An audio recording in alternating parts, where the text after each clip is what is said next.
یہ کہانی چھوٹی ہے، بہت لمبی نہیں، اور بالکل سچ ہے، ذرا جھوٹ نہیں۔ ایک ایسی کہانی جو حقیقت ہے۔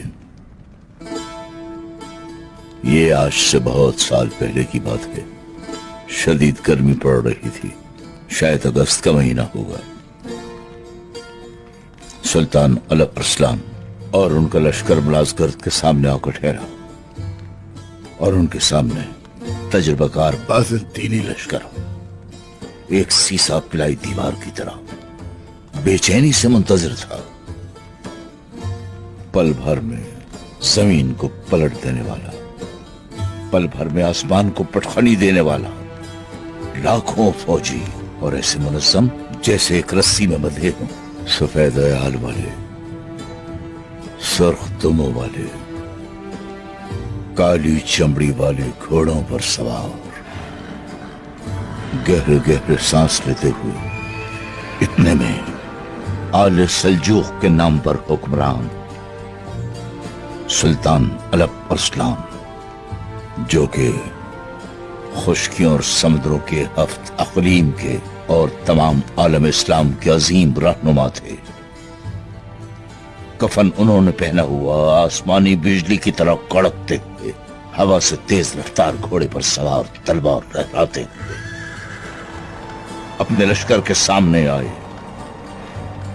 آواز ایسی گرجدار جو میدان جنگ کے کونے کونے میں گونجے، اور پھر انہوں نے خطاب کیا: بہادرو، آج اس میدان میں اللہ عز و جل کے سوا سلطان کوئی نہیں۔ وہ خدا واحد ہے جو تمہارے مال و متاع کا اور جانوں کا اور کل کائنات کا مالک ہے۔ آج یہاں جہاں تمہاری تلواریں دشمن کے خون سے اپنی پیاس بجھائیں گی، اگر کوئی جنگ نہیں کرنا چاہتا تو وہ آزاد ہے، لیکن اگر کوئی مال غنیمت کے لالچ میں اپنی تلوار چلائے گا، یا وہ جو نفس سے مغلوب ہو کر شہرت کے لیے شمشیر کے جوہر دکھائے گا، جو اپنی طاقت کے تکبر میں سر قلم کرے گا، وہ سب لوگ ہم میں سے نہیں، کیونکہ ہمارا مقصد تو فقط رضا الہی ہے۔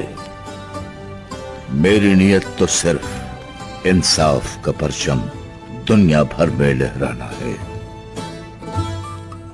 جنگ کے میدان میں یہ بلبل انگیز خطاب سن کر سارے لشکری ایسے جوش میں آ گئے قائی بچوں کہ ہر طرف بس ان اللہ کے شیروں کی آوازیں گونج رہی تھیں، اللہ اللہ اللہ اللہ۔ تو گنبد فلک بھی ان کے اس جذبے سے ایسا جوش میں آ گیا کہ نہ مجھ جیسا دیوانہ نہ ہزاروں عقل مند مل کر سمجھا سکتے ہیں، نہ اس کی تعریف کر سکتے ہیں۔ جنگ کے میدان میں گھوڑے ہنہنائے، ہتھیاروں نے ہزاروں کے ٹکڑے کر دیے، واصل جہنم ہو گئے۔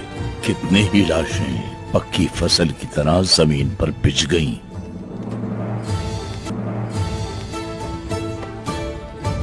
اور کتنے ہی بہادر شہادت کے مرتبے پر فائز ہو گئے۔